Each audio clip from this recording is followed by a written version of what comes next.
How does pathological demand avoidance, or pervasive drive for autonomy, impact and intersect with basic needs like toileting, sleeping, hygiene, eating, and or safety?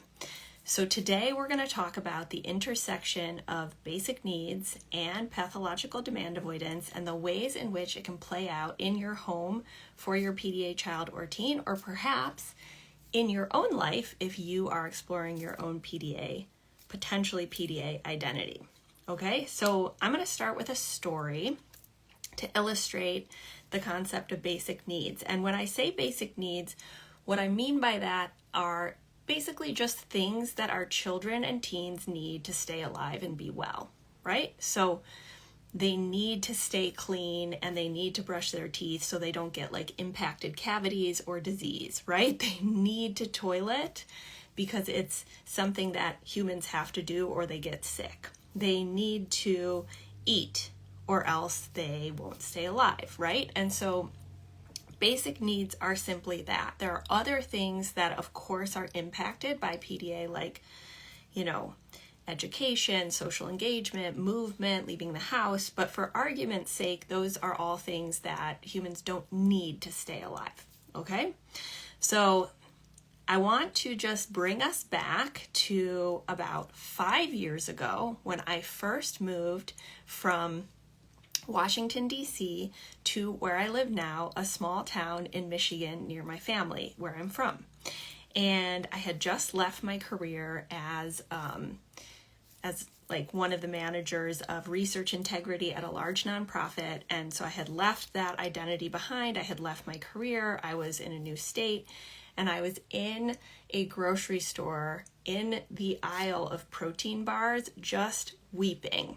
Okay, I was just like walking through the fluorescently lit, huge grocery store, crying and trying to find protein bars that were sweet enough that would entice my son to actually consume something with nutrients. So I was like, okay, I'll get one that's birthday cake flavored, or there's like a double fudge protein bar, because at this time, my son was eating almost nothing, right? He was eating Lay's potato chips, Pirates Booty, popcorn. Occasionally he'd eat a piece of pizza if it didn't have sauce on it and the cheese wasn't too heavy, but I was really worried about his caloric intake, his nutrients, etc. And I didn't know what to do. I had tried everything, right? I had tried all the like traditional parenting approaches of like, you don't get to leave the table until you eat. You need to eat this before you eat this. You can't have dessert unless you eat this. I did the timeouts. I did all the positive discipline, all the things. And things just got worse and worse and worse to the point where he was, which was really eating nothing of substance or nutritional value. And I had also sought therapeutic support. So we had moved into the sensory lens and exposure and the SOS feeding protocol with like 32 steps of exposure and bridging. But the therapists were noticing that although he would bridge, like he would eat a chip and then they would give him one that had like wavy chips, right? So Lay's potato chips that were flat, bridging to ones that were wavy, because it was through the sensory lens of like, oh, he needs to get used to the waves on the chip to eat something different. He would bridge to the new chip and drop the old one. Right? So through the sensory lens, the therapists were very confused because while he was adding new textures and flavors, he was then dropping what had been a safe food. So I was terrified as a mother, and I absolutely did not understand what was going on, and the therapists were confused as well. And so I felt just completely lost. And I remember eating is still a struggle in our home in many ways, but between the ages of 5 and 6.5, he largely only ate Lay's potato chips, Pirates Booty, and popcorn. And it was scary. And he did not eat any vegetables. He occasionally would eat like a Honeycrisp apple that was sliced a particular way, or if we added some dopamine into the experience and like cut it into a star shape. But for the most part, his baseline was these 3 processed foods. Now, 5-6 years later, he's still being sent to school with flaming hot Cheetos in his lunch as the primary component, but he does have other things like pepperoni or dried mangoes, for example. Okay, so certainly not bento box, rainbow of colors, what you see on Instagram type of school lunches that I'm sending. However, outside of school, he will eat things like hamburgers, fried trout bites that my husband makes, chicken. He will eat smoothies. He will try other fruits, etc. Okay, so he is still a neurodivergent eater, but he is not at the point where he's not growing and he's not healthy.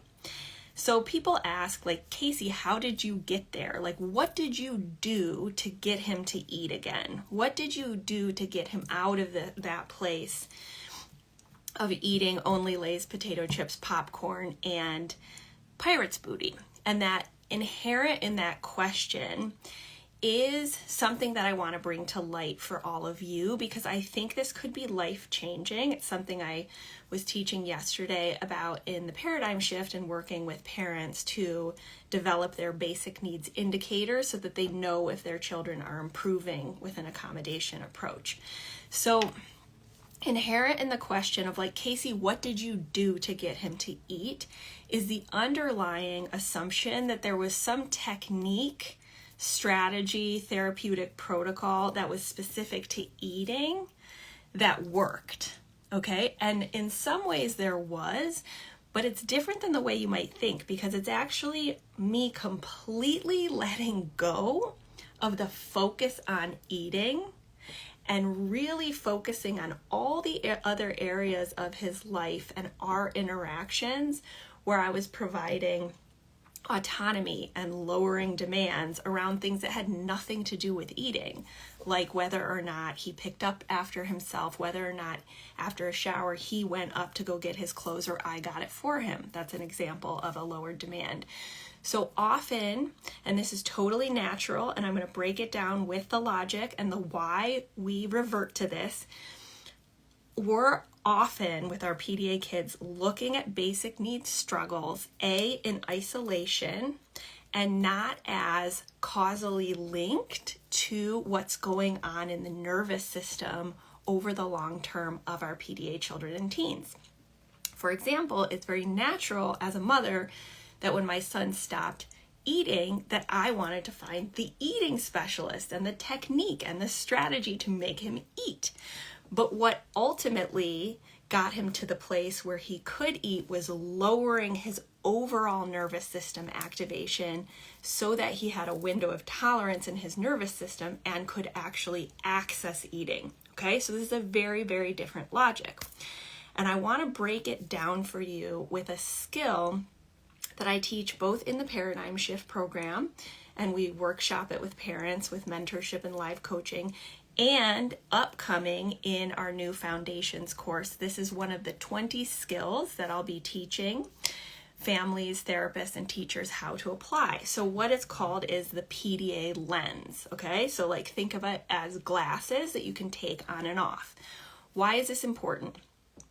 The PDA lens is one lens. It's not the right lens. It's not the wrong lens. It's just one way of viewing things like the root cause of what you see with your child, their behavior and trouble accessing basic needs, and what's driving the external indicators of the challenges. Okay, so let's talk about what the PDA lens is. Okay, so first of all, what is the root cause of a lot of these behaviors and the basic needs struggles? The root cause, from my perspective, is that based around neuroception. Okay, so what is neuroception? It's just the subconscious perception of what in our environment is safe, dangerous, or presenting a life threat. The emphasis here is subconscious, not rational, Not even necessarily something that the child or teen is aware of, because it's happening faster than rational thought. And whenever a PDA neuroception, a PDA perceives they don't have autonomy, freedom and choice, or are equal to or above another, a situation, or like a teacher, a parent, a sibling, it will subconsciously register as not safe and tell the nervous system to activate. Okay? What do I mean by activate? Meaning, if we're going down the fight-flight pathway, then we see mobilization, right? The physiology is that there's cortisol, adrenaline, there is voiding, meaning you might get rid of fluid so you can actually fight or flee the lion. You want to be like nimble. So like vomiting, peeing, having diarrhea when your nervous system is mobilized. Or immobilization, which is more like feigning dead, shut down, disassociation, which like slows the metabolism down, releases endorphins like a shock state, and blood rushes away from the extremities. Okay, so there's two things going on with PDA that we want to keep in mind. When this nervous system activation is happening, we as parents often cannot see it, right? It's happening inside the body, okay? And that physiology is continually happening in our PDA kids and teens' bodies. And this can impact their basic needs logically, right?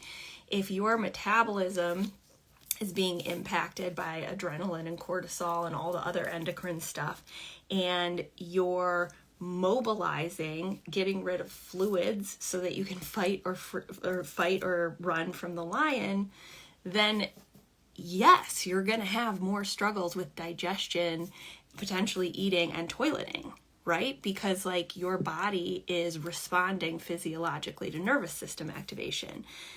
The second thing we're going to see is the equalizing, which is like whenever there are those losses of autonomy and equality, the perception of them, then there is an equalizing behavior, which is getting back into control. So control starts to coalesce for your PDA children and teens around one or more basic needs.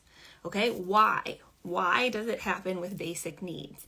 Because you can never, if you're a parent or a therapist or a teacher, you can never actually force a child or a teen to eat, to sleep, to brush their teeth. Like if they're young, you might be able to, but like as they get older, you can't physically force another person who's fighting you. You can't force a person to toilet, right? You all know this because you've experienced it. So control is going to coalesce around these things for your PDA child or teen, okay? The next thing I want to say is through the PDA lens, this skill is that every time your child's neuroception is like, hey, it's dangerous or there's a life threat, it activates the nervous system and it builds in the system. Okay, so this is a logic of cumulative nervous system activation. So every human has a threshold for how much our nervous system can say, I'm going to die, before it builds in the system and we start having a panic response and physiological responses to everything in our environment, because we can't tolerate just constantly being under the neuroception of threat without what we see as like trauma and burnout, okay? When in the system, our child's nervous system activation is building towards that threshold, which we might not be aware of, once they hit that threshold and go beyond it, and even moving up to it, it's starting to disable them from accessing one or more basic needs, okay? So for my son, it was his eating. For another family's child, it might be like they actually can't sleep and they're moving into a non-24-hour sleep cycle, or with toileting where the child is withholding. Maybe they're going into that immobilized state in their nervous system, and like not only are they controlling the toileting, they're also having the physiology of a nervous system that is like making the metabolism slow down. So you're having constipation, withholding, potential UTIs, and caprices, right? And so we look at those basic needs struggles medically as separate, but through the PDA lens, which is just another lens, we can start to see them as a causal outcome of cumulative nervous system stress over time. Okay, so I'm going to pause here. If you're listening as a podcast, let's take a deep breath. If you're here with me live on Instagram, if you could just send me a little emoji to let me know you're with me and I'm making sense to you. So this is a new logic, okay? This is a new logic because of the cumulative nature of PDA, okay? This is why, and I had the same exact experience. Thank you for the thumbs up and the hearts. I can see you. We're here together. We're learning. We're making sense of things. Awesome. When my son got close to burnout, thanks, Mom. I had the same questions, which I think a lot of you have, which is, did my son suddenly become autistic? Did my son suddenly have a regression? And then later, the question that I get a lot, which is, did my child get PDA or suddenly become PDA? And these are natural questions because for a lot of us, our children may have intuitively appeared quite unique and different and potentially with challenges, but had not reached that threshold of cumulative nervous system activation where it's not just picky eating, it's actually getting into the territory of like, do we need a feeding tube, right? And so when this happens, it can come on suddenly and feel like it's out of nowhere, but it is a reflection of this cumulative nervous system stress, okay? Why is this so hard to wrap our minds around? Because through traditional parenting, therapy, and education, most of what we learn about behavior and in the medical system, what we learn about basic needs are separate, right? Or in the moment. So with behavior, for example, many of the professionals are trained on the ABC framework of behavior, for example. We're looking at the antecedent, like what happened right before the kid had trouble?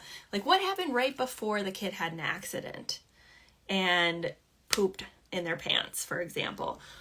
What was the behavior, and then what's the consequence, and how does that intersect with the behavior in the moment? Okay, but for a PDA kid, that accident or series of accidents is a reflection of accumulation over time. Okay, so over time is not just after school restraint collapse in quotation marks, or a kettle that boils, releases steam, and then bubbles back down in a day.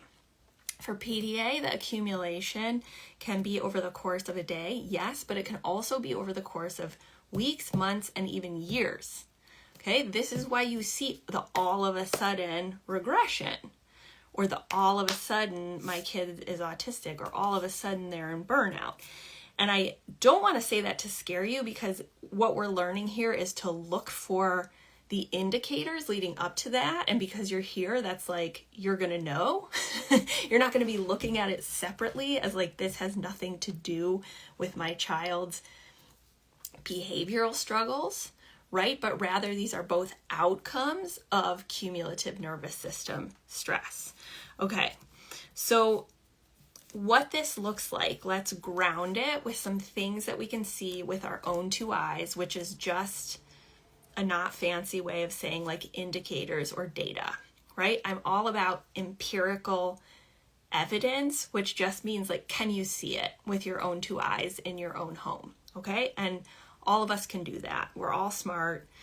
We can see things. We can track them.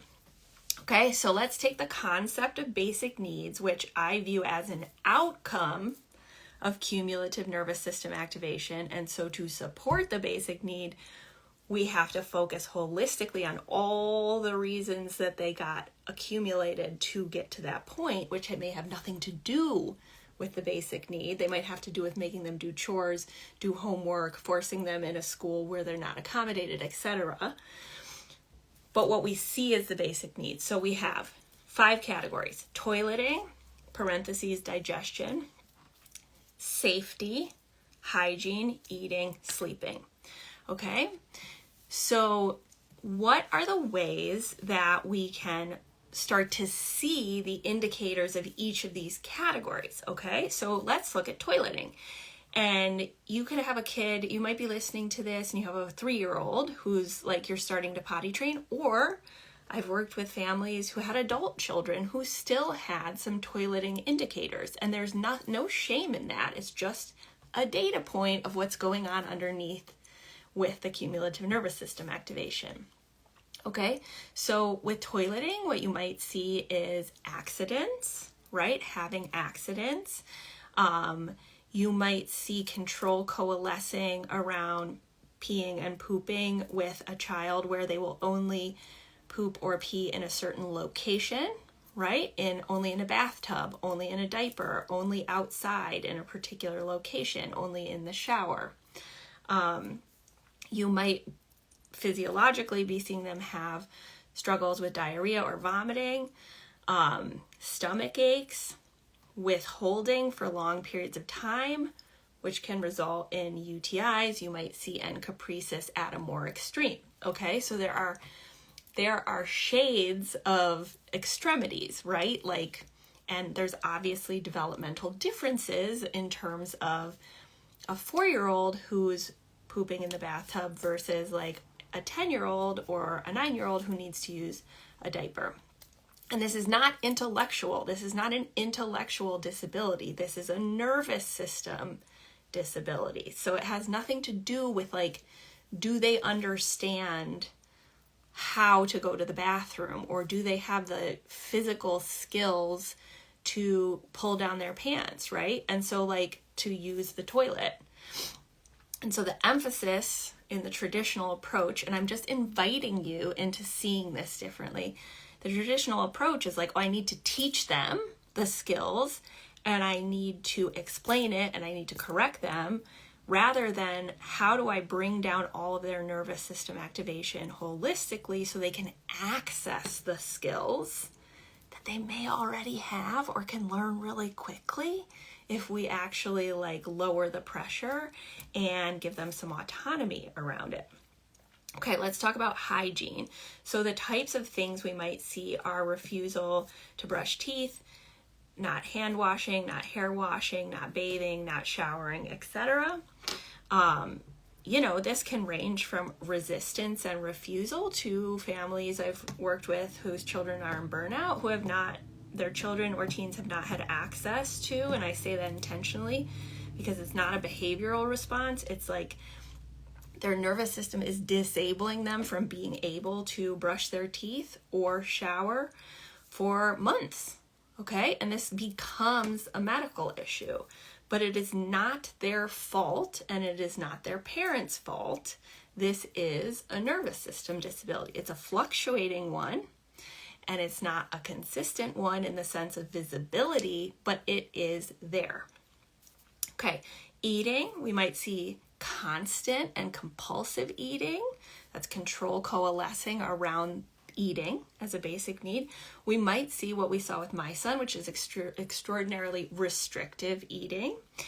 And then we can see it intersecting with things like ARFID, or, families often come in with children or teens who have been diagnosed with anorexia. Okay, different lens. Anorexia is a different lens because that's body image and based on things that are not my area of expertise. However, I'm just naming patterns in terms of what we might see. With sleeping, we might see things that are less extreme, like resisting bedtime, having a really long and intricate bedtime routine. I remember my son used to make me change the words of the books to each story every night and make up different words to the songs in order to get through the bedtime routine. What I now understand is needing that novelty and dopamine to override his resistance. The length of the bedtime routine, constant wake-ups, need to co-sleep or be physically proximate in order to fall asleep, and non-24-hour sleep cycle, which might be like they go to bed at 11, they wake up at 6, the next night they go to bed at 12, they wake up at 7, and like it rotates, okay? So, Sir Shakes a Lot, you're doing great. I saw earlier that you wrote that you believe it's related to Parkinson's. Thank you for sharing that insight of your lived experience. Okay, so what can we do about it? What can we do about it? What can we do to support our kids? So I'm a firm believer in first understanding the logic, and this is why I focus on it, because it's so easy in implementation to revert back to the traditional logic of the problem is toilet training, and so I need all the strategies on toilet training, right?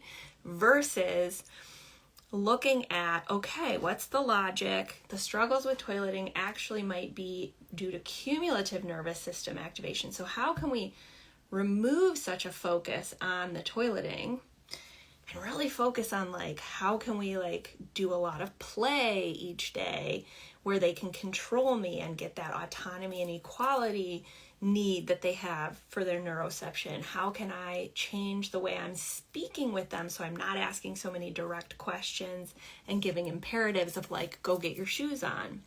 How can I lower demands around things that have nothing to do with toileting? Like, you know, whether or not they put their shoes on for themselves, regardless of age and physical capacity. Okay, so this is a different logic. It's a different logic, and we're just feeling into it here as a foundation for really shifting the paradigm for how we holistically support these kids. So the first thing I want to encourage everyone to do, whether they're listening on the podcast or watching together with the community here on Instagram, is to think about these 5 categories. Oh, I forgot safety. I'm sorry. Safety. So safety can be like destructive behavior. If we're thinking about teens, it could be more like self-harm, things that are unsafe, right? So we're starting to get into that safety realm, which I'm not going to talk about too much here, but that you can intuit what that might mean, okay? These are all outcomes that we're going to track. So what we can do is we can look at our 5 basic needs: toileting, safety, hygiene, eating, and sleeping, and we can just take a moment to reflect, okay, where is my kid or teen who I think might be PDA or just has a strong drive for autonomy and a sensitive nervous system? Where are their basic needs being impacted? Where is control coalescing around a basic need for them? And where might it be intersecting with the physiology of an activated nervous system? And so for you, that might be, you know, not near a burnout state or a medical type of impact, but more like, oh, you know, they're really waking up 5 times a night and coming into my bed. Okay, that's an indicator. Let's look at it as an outcome, okay? So I'd love for everyone to just take a moment here, if you're open to it, to just think to yourself or jot down in our feed here, what basic need feels relevant to your family? And there can be more than one. And what I see is often that unless your child or teen is in severe burnout where all basic needs are pretty impacted, there's often one where control coalesces more intensely, and I call that a sticky basic need, right? So I see someone shared bathing, right? For me, it was eating, and that's the example that I shared. So then what we can start to do is we as parents can be empowered to get on the same page as our partners, communicate with pediatricians and therapists, and believe our own intuition by starting to track, okay? So I see bathing and eating, sleep, great. Bathing, toileting, yep. Control over eating, co-sleeping, sleep and eating are big right now. So what we can do is we just want to think about a baseline, okay? What does that mean? It's a starting point. So with the basic need that you've chosen, we can just start to think about qualitatively what's going on, right? Like, okay, my kid makes me make up new stories every night and sing new songs, and they resist bedtime. And then that's the qualitative, and then we can put kind of a quantitative or a number on it, like, my bedtime routine with them lasts an average of 60 minutes each night. Doesn't make it wrong or right. It's just an indicator. Or we might be thinking like, oh, my child has, 5 poop accidents each week, but not on the weekends. Then we can start to see, oh, maybe it's related to school. Okay, so we want to start putting some numbers around our baseline without judgment and without necessarily like evaluating. We're just starting to see the picture clearly, right? For my son, it was like, okay, he eats 3 things consistently. Most days he only eats Lay's potato chips, Pirate's Booty, and popcorn. That was his baseline in burnout. But then I could start to see over a timeline that is longer than a day, as I started to accommodate more in all the areas outside of eating, that, oh, he is starting to express some interest in what I'm eating over here. He's poking at my sushi, or he's asking me to lick that mango strip that I'm eating. Okay, then that's an indicator. These are the indicators that we want to look for from our baseline that tell us not that we've solved the problem overnight, but that we're moving towards progress based on lowering that overall accumulated nervous system activation so that they can access the basic need.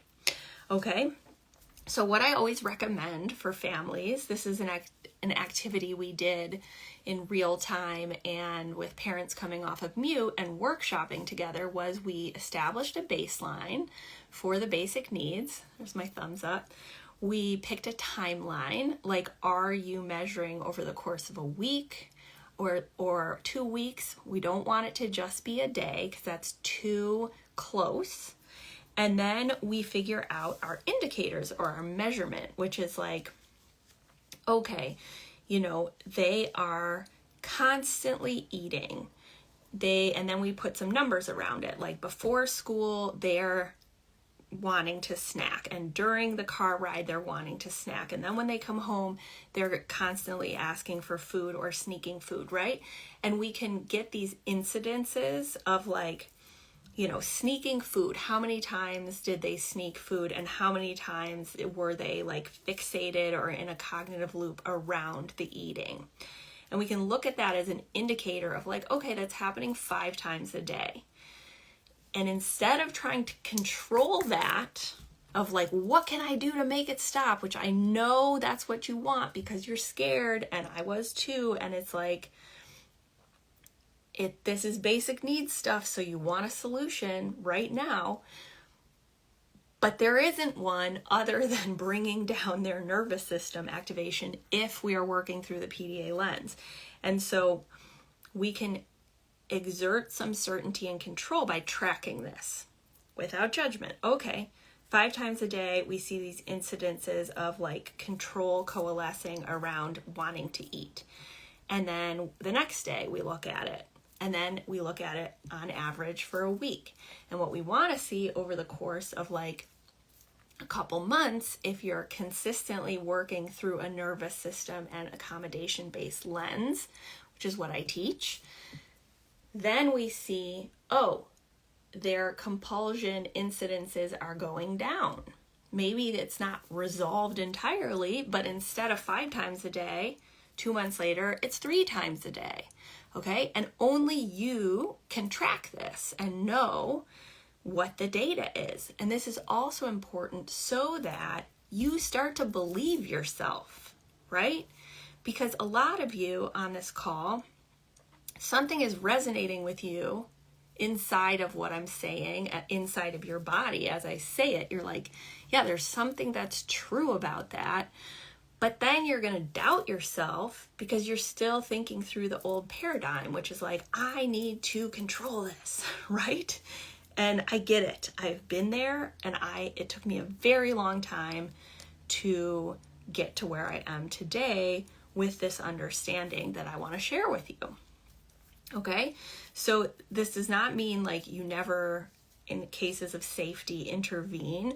But if you are in a position where you have tried literally everything and things are getting worse, then I want you to trust yourself so that you can start to see it through a different lens and track the indicators of the basic needs. Okay? So that is what I have for you today. But I did have some questions that were sent to me through Instagram that I'm going to share with you. And I didn't have time to write them all up, but I jotted some down here. Okay, so someone asked, when my child is upset, why do they pee on the floor? Okay, so first caveat, I don't know this person's child. I don't know whether or not they're PDA, but what can we do? As parents, we can put on the PDA lens, which is a skill, and just say, okay, through the logic of a PDA lens, what could be going on to cause this? Okay, so when a child is upset, that's often a synonym for the nervous system going off, right? So perhaps the child perceived a loss of autonomy or equality to you that you didn't see because it's going on inside their head and their limbic system, or was masking, meaning like maybe they came home from school, they had done great at school, and then come home to safety with you, and then something sets them off. They get upset for a reason you don't necessarily understand, and they pee on the floor. So if we're looking through the nervous system lens, it sounds like it could be a mobilized response. What does mobilization mean? It means the nervous system is telling the body before the rational brain comes in, hey, animal that's trying to survive, stay alive, go into fight or flight. Okay? And that physiologically changes what our body is doing. And it makes sense when the nervous system activates, it wants to void anything that is holding down the body from fighting like light like a bee or whatever it is, or fleeing by getting rid of fluids, right? So I view this through the skill of the nervous system lens as a nervous system response to the subconscious perception of threat in the moment, or a reflection of over time. This is accumulating, they're getting to their threshold, coming home from school or a place where they were masking, they're around the safe person, and the nervous system response comes out because they've been internalizing it. Okay, then we have two questions about encopresis, constipation, withholding, and laxatives. Okay, so again, our tendency as parents and humans is to look at the problem and want to solve that exact problem in the moment, which is like, okay, they're constipated. You know, I just actually experienced this with my younger son, where it's like, okay, we're getting fluids in him, we're getting him into the hot bath, we're using a heating pad to support his comfort and motility, we're using some laxatives, and it's resolving the problem. However, and that was because of a medical issue, not PDA. But if this is a constant thing where through the PDA lens, there is both a coalescing of control around going to the bathroom, which is a nervous system response, and the physiology of like going into immobilization, which actually slows down the metabolism, which means poop is going slower, then we see things like constipation and encopresis, right? And so to resolve that as a chronic issue, we have to look holistically at like what got their nervous system to the point where it's so activated, right? And this is where understanding the causality is so important, because like we're like, okay, where's the laxative? Where's the heat pad? when really we should be thinking about, for a PDA kid, where am I making them do things that like I think that they can do, but it's impacting their toileting, right? Like, oh, I'm making them go to the grocery store with me, and or when they come out of the van, I'm like forcing them to bring in their backpacks because they can physically do it, right? Each time we make them do something, it activates the nervous system. This does not mean we should never have boundaries or make our kids do things, but it's in accumulation. So like, if we want to look through this lens, we can think, okay, instead of what are all the ways I can solve and caprices medically, what are all the ways I can lower demands, increase autonomy, increase the perception of equality so that their nervous system calms down? Okay, so is this different causality making sense? If so, I would love a little emoji love, so I know, because I never want to teach if it's not landing. The whole purpose is to connect with you guys so that we move the needle in your home and improve things. Okay, so inability to sleep in one's own room. This is a great example of a basic need of sleeping indicator, okay? And there's nothing wrong with this, but it can really impact families. I know for myself, like, I hate being touched when I'm sleeping, and it's actually quite hard for me to sleep when there's another body in there that isn't my husband, and even sometimes then. So that's just my caveat. But not being able to sleep in the same room can be in your own room can be an indicator of cumulative nervous system stress, right? Like all day, throughout the day, when we don't know our kids and teens are PDA, they are subconsciously perceiving threat because they're constantly being told what to do and demands placed on them. And, you know, teachers and coaches and parents and other kids are putting themselves in positions of authority or power over them, and they're neurocepting threat, and it's building in the system. So then you see it at night where their nervous system is super activated and they're needing to exert control around the sleeping, and their just nervous system is activated and they need those signals mammal to mammal of like, I'm safe, right? It's like the most basic form of co-regulation, and felt safety is another mammal that is in their safe and social nervous system. It's the fastest way to calm down is with another sentient being whose nervous system is regulated. It doesn't have to be a human, it can be an animal, but that's what studies show and history shows. Okay. So if my kids' examples aren't as extreme as the ones you mentioned, so my belief, and I'll stand by it, is that PDA is a nervous system disability. However, it is fluctuating, and when accommodated, there is much more access to basic needs, and so you might not see the extreme examples, okay? So this does not necessarily mean your child or a teen doesn't have a survival drive for autonomy, but you may not see extreme examples like the encaprices or not bathing for 6 months, or, you know, a non-24-hour sleep cycle or ARFID. Those are extreme examples, right?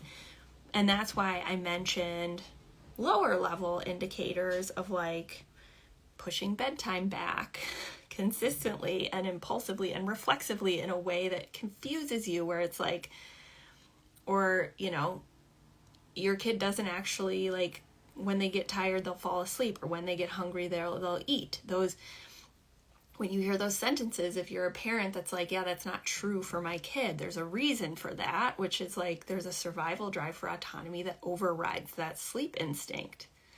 The more that we pressure them or expect them to sleep, the more they're going to neurocept threat, and their survival drive for autonomy will override the survival instinct for sleeping. That is how I define PDA, right? Same thing with eating. My son did not eat when he was hungry probably couldn't even feel hunger because he was just in his nervous system all the time.